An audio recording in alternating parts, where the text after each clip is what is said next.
जय हिंद दोस्तों। आज की इस वीडियो में हम डिस्कस करेंगे लोकसभा के इलेक्शन के बारे में। तो चलिए वीडियो शुरू करते हैं बिना किसी देरी के। देखिए, लोकसभा के इलेक्शन के बारे में समझने से पहले आपको लोकसभा के बारे में कुछ बातें जाननी होंगी। जैसे लोकसभा के अंदर जो मैक्सिमम सीट अवेलेबल हैं वो 550 हैं, लेकिन प्रेजेंट समय में 543 मेंबर ही आपको लोकसभा के अंदर देखने को मिलेंगे। अब जो ये 543 मेंबर हैं, इसमें से 524 जो मेंबर हैं वो राज्य से आते हैं और 19 मेंबर यूटी से आते हैं। इनका जो चुनाव होता है डायरेक्ट जनता के द्वारा होता है, यानी मेंबर ऑफ पार्लियामेंट जो लोकसभा के अंदर बैठते हैं उसको जनता चुन के यहाँ पे भेजती है। ये आपको ध्यान में रखना है। आपको एक चीज और ध्यान रखना है कि प्रेजेंट समय में जो भी व्यक्ति 18 साल का है या फिर उससे बड़ा है वो वोट दे सकता है, लेकिन 1988 यानी 1988 से पहले ये एज 21 साल की थी। यानी कोई भी व्यक्ति जो 21 साल का है या फिर उससे बड़ा है वो ही वोट दे सकता था। उसके बाद हुआ क्या कि हमने 61वां अमेंडमेंट किया, ठीक है, 61वां अमेंडमेंट किया 1988 में, ये एक्ट लेके आए हम। उसके बाद हमने जो एज थी 19 साल की इसको कम करके 18 साल कर दिया, जो आपको अभी भी देखने को मिलता है। यानी इस समय हर वो व्यक्ति, हर वो महिला जो 18 साल की है या फिर उससे बड़ी हैं वो वोट दे सकती हैं। ये आपको ध्यान में रखना है। तो चलिए आगे समझते हैं। तो चलिए आप समझते हैं कि प्रादेशिक निर्वाचन क्षेत्र क्या होता है। देखिए, यहाँ पे लिखा हुआ है प्रादेशिक निर्वाचन क्षेत्र। भारत के अंदर जितने भी राज्य हैं, हर एक राज्य को हमने कुछ पार्टों में बांट रखा है। किसी में 11 पार्ट कर रखे हैं, किसी में 12 पार्ट कर रखे हैं, किसी में बहुत ज़्यादा भी हैं। ठीक है, ये आपको ध्यान में रखना है। जिसके अंदर जितने ज़्यादा होंगे वहाँ से ज़्यादा मेंबर आएंगे। देखिए, हर एक प्रादेशिक निर्वाचन क्षेत्र या फिर आप इसको निर्वाचन क्षेत्र भी बोल सकते हैं। ठीक है, अब जो ये निर्वाचन क्षेत्र है, इस एक निर्वाचन क्षेत्र से एक ही प्रतिनिधि कहाँ पे जाएगा? लोकसभा के अंदर जाएगा। खड़े तो बहुत सारे लोग होंगे किस चीज के लिए? जीतने के लिए, लेकिन जीतेगा उसमें से कोई एक ही। देखिए, होता क्या है, जितने भी निर्वाचन क्षेत्र होते हैं, कोई भी एक राज्य है उसके अंदर कई सारे निर्वाचन क्षेत्र होंगे। हर निर्वाचन क्षेत्र से कई सारे लोग खड़े होते हैं इलेक्शन के लिए। ठीक है, अब वहां पे first past the post system लागू होता है, यानी जब वोटिंग होगी जिसको ज्यादा वोट मिलेंगे वो जीत जाएगा। यहाँ पर कोई भी रेशो वाला हिसाब नहीं है कि अगर आपको 30% मिले हैं तो आपको 30% सीटें मिलेंगी, ऐसा कोई भी सिस्टम नहीं है। ये राज्यसभा वाले में होता है। लोकसभा में क्या है, जिसको ज्यादा सीट मिली है, जरूरी नहीं कि 50% से ज्यादा ही सीट मिलनी जरूरी है, ऐसा कुछ नहीं है। अगर किसी को 20 मिली है, किसी को 30 मिली है, किसी को 40 मिली है, तो जिसको 40 मिली होगी वो जीत जाएगा। ठीक है, इसी को बोलते हैं first past the post system. अब निर्वाचन क्षेत्र से केवल एक ही प्रतिनिधि जीतेगा और वो प्रतिनिधि कहां पे जाएगा? लोकसभा के अंदर जाएगा। यानी हर मेंबर एक निर्वाचन क्षेत्र का क्या करता है? रिप्रेजेंटेशन करता है। ये आपको ध्यान रखना है। इसीलिए निर्वाचन क्षेत्र को एक सदस्य निर्वाचन क्षेत्र भी कहा जाता है। अगर कोई राज्य है उसके अंदर अगर 11 क्या है निर्वाचन क्षेत्र हैं, इसका मतलब यह है कि उस राज्य के अंदर 11 सीटें हैं मेंबर ऑफ पार्लियामेंट की, यानी लोकसभा की 11 सीटें हैं। इसका मतलब सिंपल सा है। अगर किसी के पास 80 निर्वाचन क्षेत्र हैं, इसका मतलब उनके पास 80 सीटें हैं लोकसभा की। ये आपको ध्यान में रखना है। तो आपने ये समझ लिया कि हमने हर राज्य को कुछ पार्टों में बांट रखा है, जिन पार्ट को हम निर्वाचन क्षेत्र बोलते हैं। लोग यहाँ पे खड़े होते हैं अपने आप को जीतने के लिए। जो भी जीतता है वो एक एमपी बनता है, कहाँ का? संसद का। यानी हर एक मेंबर ऑफ पार्लियामेंट एक निर्वाचन क्षेत्र को रिप्रेजेंट करता है। चलिए आगे समझते हैं। चलिए आप समझते हैं कि परिसीमन आयोग क्या होता है।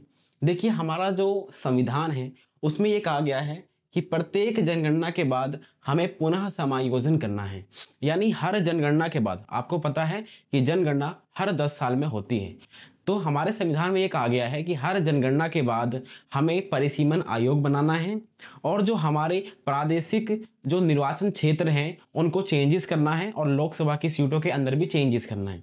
लेकिन होता क्या है कि जनसंख्या की बात आती है, जो हमारा जो एक निर्वाचन क्षेत्र होता है वो डिपेंड करता है जनसंख्या के ऊपर।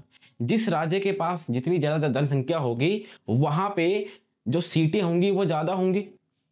लेकिन जब हम बात करते हैं जनसंख्या की, तो साउथ और नॉर्थ में काफ़ी आपको डिफरेंस देखने को मिलता है, क्योंकि सेंटर की कुछ पॉलिसीज थी कि हमें जनसंख्या को कंट्रोल करना है, तो साउथ वाले ने बहुत अच्छी तरीके से जनसंख्या कंट्रोल किया, लेकिन नॉर्थ वाले जितने भी स्टेट थे उन्होंने जनसंख्या को बिल्कुल भी कंट्रोल नहीं किया और उनकी जनसंख्या है बहुत ही आगे निकल जाती है, बहुत ही बढ़ जाती है। उससे क्या होता है, जनसंख्या की वजह से उनके पास सीटें बढ़ जाती हैं। इसी का विरोध साउथ वाले करते हैं, तो क्या होता है देखिए, उसके बाद होता क्या है कि सरकार को 42वां संविधान संशोधन करना पड़ता है 1976 में। इसकी वजह से क्या होता है कि जो 1971 में जनगणना हुई थी, उसी के आधार पर हमने क्या कर दिया, लोकसभा की सीटों को फिक्स कर दिया 2000 तक। 1976 में 1971 की जो जनगणना हुई थी, उसी के आधार पर हमने 2000 तक हमने लोकसभा की सीटों को फिक्स कर दिया। उसके बाद फिर 84वां अमेंडमेंट होता है। 84वां क्या होता है, संविधान संशोधन होता है 2001 में। अब ये जो अमेंडमेंट है ये क्या करता है, जो हमने फिक्स कर रखा था 1971 वाले को, इसी को इसने 25 वर्षों तक बढ़ा दिया। यानी हम ये कह सकते हैं इस समय आपको जो सीटें देखने को मिलती हैं लोकसभा के अंदर 543, वो आपको 1971 की जो जनगणना हुई थी ना, उसके आधार पर देखने को मिलती है। ठीक है, 2026 तक के लिए इसको हमने स्थिर कर रखा है। जब हमारी अब नई जनगणना लॉन्च होगी 2026 के बाद, हमारा एक नया परिसीमन आयोग बनेगा, उसके द्वारा हमारे जो प्रादेशिक निर्वाचन क्षेत्र हैं वो भी बढ़ेंगे और उसके द्वारा हमारी जो लोकसभा के अंदर सीटें आपको देखने को मिलती हैं 543, वो भी आपको इंक्रीज देखने को मिलती है। इसीलिए हमारा जो नया पार्लियामेंट बना है उसके अंदर आप देखेंगे कि आपको वहां पे जो सीटें हैं ना वो बढ़ा के बनाई गई हैं, क्योंकि पता था कि हमारी जो सीटें हैं बढ़ने वाली हैं लोकसभा के अंदर। यहां तक आपने समझ लिया। देखिए, जो परिसीमन आयोग है इनका मेन काम क्या होता है, इनका मेन काम ये होता है कि निर्वाचन क्षेत्र को बड़ा करना या फिर छोटा करना, उनका विभाजन करना, इस प्रकार के इनके काम होते हैं। जो परिसीमन आयोग है अब तक केवल 4 बार बनाए गए हैं।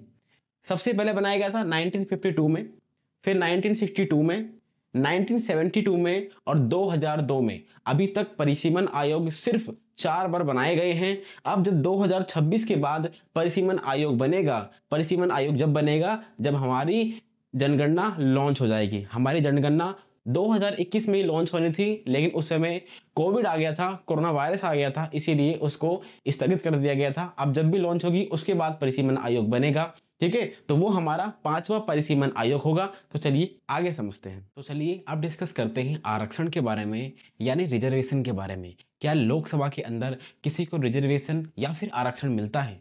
देखिए, लोकसभा के अंदर अगर हम आरक्षण की बात करते हैं तो 3 लोगों को आरक्षण मिलता है।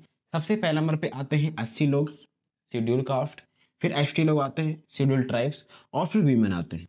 देखिए, अगर इन दोनों की बात करते हैं एससी और एसटी की, तो इनको सिर्फ 10 सालों के लिए आरक्षण दिया गया था। इनकी जो जितनी भी जनसंख्या होगी ना, उसका एक अनुपात निकाल के इनको हम आरक्षण देंगे हमारे लोकसभा के अंदर। लेकिन हुआ क्या, हमने सिर्फ 10 सालों के लिए इनको आरक्षण दिया था और हम इसको अमेंडमेंट करके बार बार बढ़ाते जा रहे हैं, बार बढ़ाते जा रहे हैं। इसीलिए अभी तक ये आरक्षण हमारे लोकसभा के अंदर देखने को मिलता है। अभी हाल ही में क्या हुआ है, हमने वुमेन को भी आरक्षण दिया है। ठीक है, अभी हाल ही में बिल पास हुआ था, वुमेन रिजर्वेशन बिल, उसको हमने मंजूरी दे दी है। इसमें क्या कहा गया था कि जितने भी सीट हैं लोकसभा के अंदर, उसका 1/3 या फिर 33% वुमेन ही होनी चाहिए। इसी के अंदर एससी और एसटी महिलाएं भी शामिल होती हैं। अभी तक ये जो रिजर्वेशन है दिया नहीं गया है। उम्मीद की जा रही है कि 2029 में इलेक्शन होंगे उसके अंदर से ये लागू होगा। तो आज की वीडियो में सिर्फ इतना ही। अगर आपको ये वीडियो अच्छी लगी है तो हमारे चैनल को सब्सक्राइब करें, लाइक करें, अपने दोस्तों को प्लीज़ शेयर भी करें। And thank you very much for discussion.